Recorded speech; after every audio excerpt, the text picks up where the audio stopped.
Yo, Bakayalo, Konoyalo. Et oui, aujourd'hui, on va faire une vidéo assez spéciale. On va parler des overreacts, des influenceurs qui font des overreacts parce qu'actuellement, ils sont accusés d'avoir influencé des jeunes qui vont au cinéma pour mettre une certaine ambiance et que même ça a trop déraillé. Je vais vous montrer un extrait et vous allez vite comprendre. J'en avais fait une vidéo déjà, mais c'était par rapport à ce qui s'était passé lors du film One Piece Red à Marseille. Oui les amis, vous allez voir les réactions des gens qui sont très expressifs d'après ce qu'on peut voir. Et là apparemment, ils sont allés un peu trop loin. Donc je rappelle comment ça s'était passé. Donc il y avait quelqu'un sur Twitter qui avait mis cette vidéo là. Il a dit, donc là je viens de voir à quoi ressemble une séance de One Piece à Marseille. Donc c'est littéralement devenu une norme de faire de la merde sur un film d'animation connu. Et donc ils ont trouvé pire qu'au Grand Rex. Donc on dirait que c'est de la surenchère à chaque fois, de pire en pire. Donc là je vous mets l'extrait.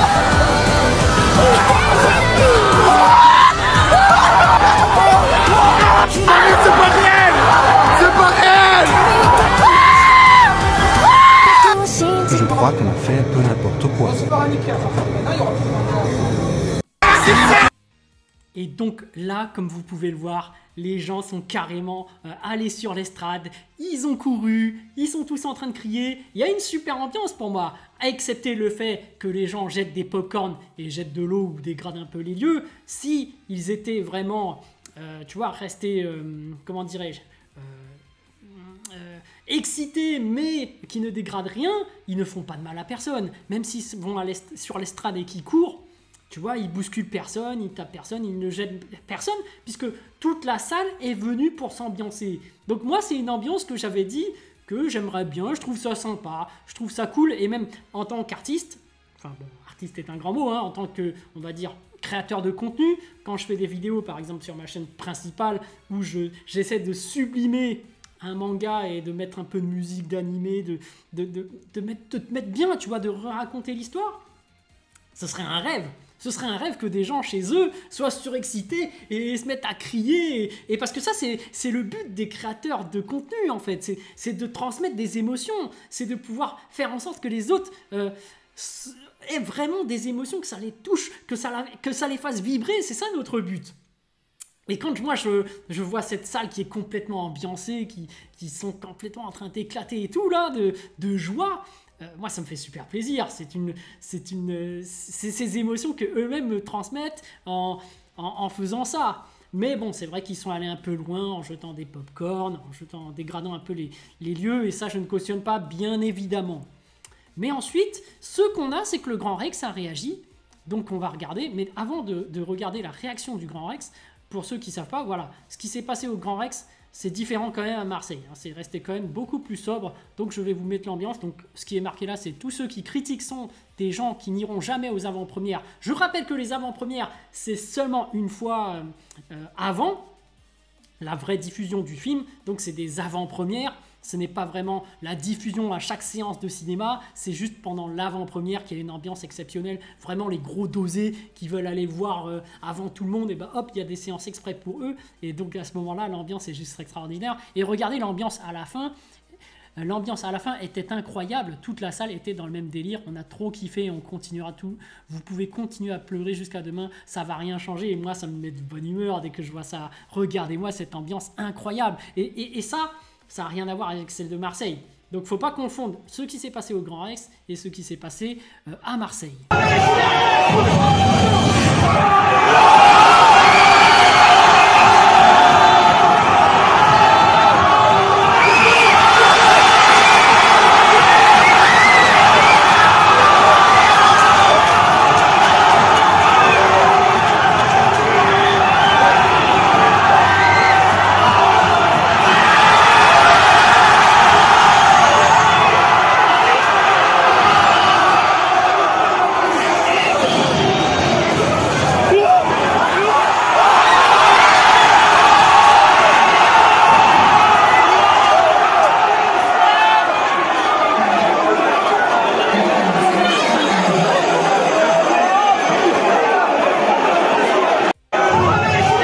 Non, comme vous pouvez le voir, l'ambiance était juste magnifique.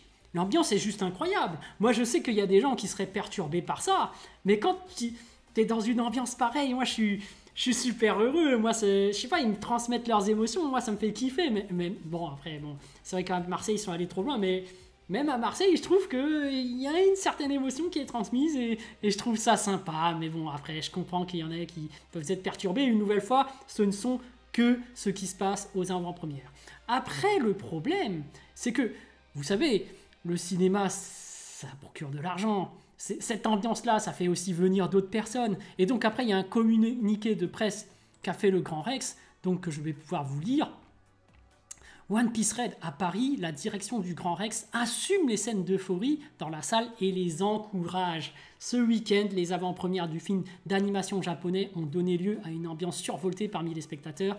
La direction du mythique cinéma parisien, du deuxième, pour qui cette fan attitude décomplexée est une plus-value, n'en espère pas moins pour la sortie du long métrage ce mercredi. Donc comme vous pouvez le voir, le Grand Rex apprécie ça parce que ça génère de l'ambiance, ça génère des revenus, ça génère des gens qui viennent, t'as toute une ambiance derrière, ça fait du buzz. Pour eux, il y a vraiment une grande joie qui est partagée et aussi de l'argent qui tombe. Donc c'est vraiment une bonne chose. Après, il y a des gens que je comprends effectivement qui n'apprécient pas ce phénomène. C'est ces gens qui sont survoltés et qui expriment leur joie à fond. Mais je pense que c'est générationnel. Hein. Je pense que les gens de notre génération sont plus hypersensibles, peut-être, on va appeler ça comme ça, sont plus sensibles, manifestent plus leurs émotions.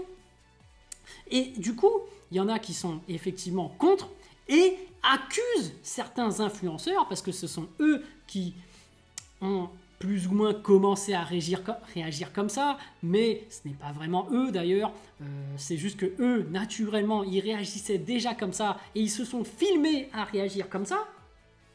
Ils n'ont pas innové le genre, et du coup, il y a des gens qui vont carrément les attaquer et dire que c'est de leur faute. Mais ce qu'il faut prendre en compte, c'est que c'est totalement différent, parce que ces gens-là qui se filment et qui font des réacts le font chez eux. Ils ne dérangent pas leurs voisins, ils ne dérangent pas les gens d'à côté. Alors qu'au cinéma, tu es quand même dans un lieu où voilà, t'as peut-être quelqu'un qui est à côté de toi et qui veut regarder le film tranquillement. On est dans un lieu où il y a beaucoup de personnes au cinéma qui veulent regarder le film. Après, voilà, la particularité des avant-premières, c'est que tout le monde sait et tout le monde est venu pour cette ambiance. Donc moi je pense que même les avant-premières devraient autoriser ça puisque tout le monde est en train de crier. Bon, évidemment, il faut éviter les dérives, il faut éviter que les gens jettent des pop-corn, jettent de l'eau ou tout ça. Peut-être devrait-on interdire de vendre des pop-corn ou de l'eau à ce moment-là. Mais vous savez que les cinémas, ça leur rapporte de l'argent, etc. Donc voilà, une des petites solutions que je propose. Voilà, vous ne mettez pas de bouffe et puis après vous espérez que les gens ne sautent pas partout. Mais s'ils sont juste là à courir sur l'estrade et tout, ça va. Ça va. Bon, vous mettez quand même un garde au cas où si quelqu'un va trop loin, hein, mais voilà. Après, ça coûte cher d'avoir un vigile et tout, et puis même, ils sont pas là pour vraiment, à chaque séance, voilà, attraper des gens et les calmer. Non, je demande au calme à chaque personne. Mais voilà, il y a quand même cet amalgame de gens qui accusent des influenceurs d'être responsables de la réaction de ces gens. Moi, je l'ai dit, hein, en tant que créateur de contenu, moi mon rêve c'est que les gens réagissent comme ça à mes propres vidéos, hein. Moi je le dis clairement. Donc on va regarder maintenant la réaction de ces influenceurs, parce que vous vous demandez mais de quoi tu parles exactement? Qu'est-ce que c'est que ces influenceurs qui surréactent, qui fait en sorte d'ambiancer, de surréagir, et en plus c'est même pas surréagir, en réalité c'est leur propre naturel apparemment. Donc on va regarder l'un d'entre eux, comment il réagit lorsqu'il regarde un animé. Bien évidemment, moi je ne réagis pas comme ça, mais je comprends que ces gens-là réagissent comme ça. Après, c'est une question de génération. Il y en a qui ressentent plus d'émotions et qui expriment plus facilement leurs émotions comme telles. Donc on va regarder un peu la réaction de ces influenceurs-là par rapport à un épisode par exemple. Oh quoi?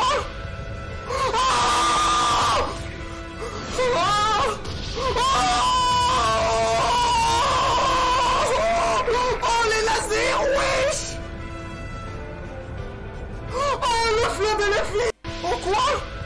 Donc, comme vous pouvez le voir, il est particulièrement expressif et c'est ça qui est génial dans sa vidéo, c'est qu'il nous retransmet finalement ses émotions.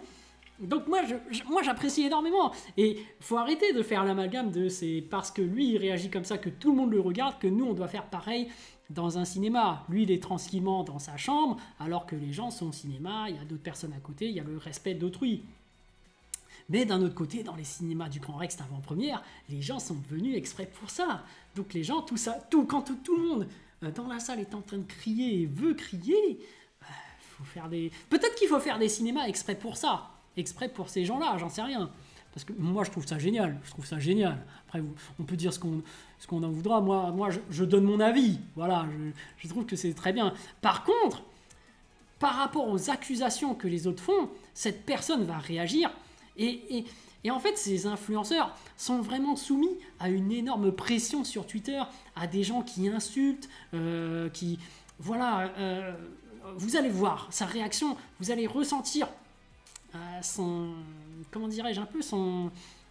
Ouais, le fait qu'il se sent mal finalement. Faut arrêter de les accuser de quelque chose qui n'a rien à voir. En fait, ceux qui vont au cinéma n'ont rien à voir avec eux. Ces influenceurs-là font des réacts dans leur chambre, donc faut arrêter. Mais voilà, je vous mets un peu à quel point la pression qu'ils subissent est lourde. Et du coup, finalement, cet influenceur, par exemple, a tellement subi de pression que il est littéralement en train de craquer et de passer un coup de gueule.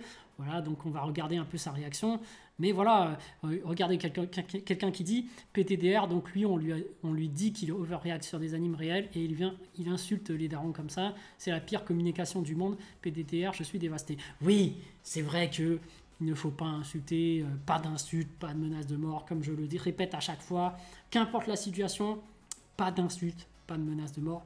Mais là, on va regarder quand même cette réaction pour voir un peu la détresse de la personne. C'est juste ça, pour savoir à quel point il subit. C'est ça le message que je veux vous transmettre. À quel point il subit une pression énorme dans les réseaux sociaux, tout particulièrement dans Twitter. Donc, s'il vous plaît, arrêtez de lui mettre la pression. Arrêtez de faire cette corrélation entre les influenceurs React et les gens qui sont au cinéma. C'est totalement différent. Je suis pas un vrai fan parce que je réagis comme ça devant des animés. Mais moi j'ai une question à leur poser à ces gens-là. Moi j'ai une question à vous poser, bande de gros fils de pute. Quand votre gros daron, il prend sa bière là, avec son gros bit, cet enculé, il est en train de regarder la Ligue des Champions là, et il est en train de crier parce que son équipe elle a gagné, et il a misé 200 balles, s'il perd vous mangez même pas à la maison, bande de fils de pute. Là par contre là c'est pas grave là. Là le daron il overreacte pas, le daron il fait pas ça pour les stats. Mais nous devant un animé, ce qu'on regarde depuis qu'on est tout petit, nous on est des fils de pute qui overreact. Mais baisez vos grands-mères, on n'a juste pas les mêmes standards, on est des vrais fans, on a la passion, vous n'êtes pas contents, baisez vos grands-mères. Ça y est, c'est comme ça qu'il faut leur parler. Ça sert à rien de vouloir faire les mecs gentils, à vous expliquer, oui, mais vous comprenez, on a une manière différente de procéder, tout le monde ne réagit pas de la même manière, ça sert à rien, wesh, ils sont trop cons que moi. Donc, moi, ce que j'en pense quand même, c'est qu'on est face à une génération, donc j'inclus ces influenceurs dedans, une génération particulièrement émotive. C'est-à-dire que par rapport au ressentiment qu'ils ont, c'est amplifié.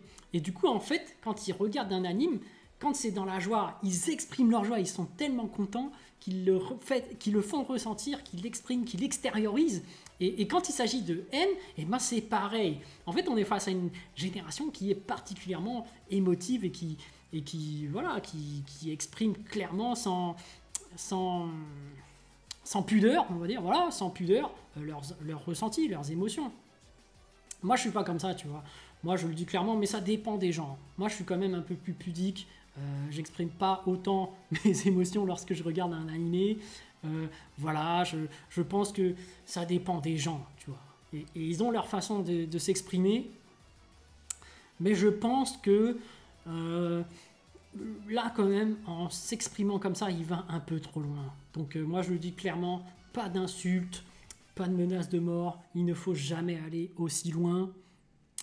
Mais si je fais des réactions, des vidéos, par exemple, de sublimation de manga, et que j'imagine s'il y a des gens, quand il y a un méchant qui arrive et qu'il y a lui qui insulte le méchant, ouais, le nanani, et quand le méchant il meurt, il est super content et tout, ou quand il y a une transformation, il doit exploser de joie et tout, moi ça me ferait super plaisir de les voir réagir face à mes vidéos, tu vois. Moi c'est quelque chose en tant que créateur, je kifferais, tu vois, je kifferais.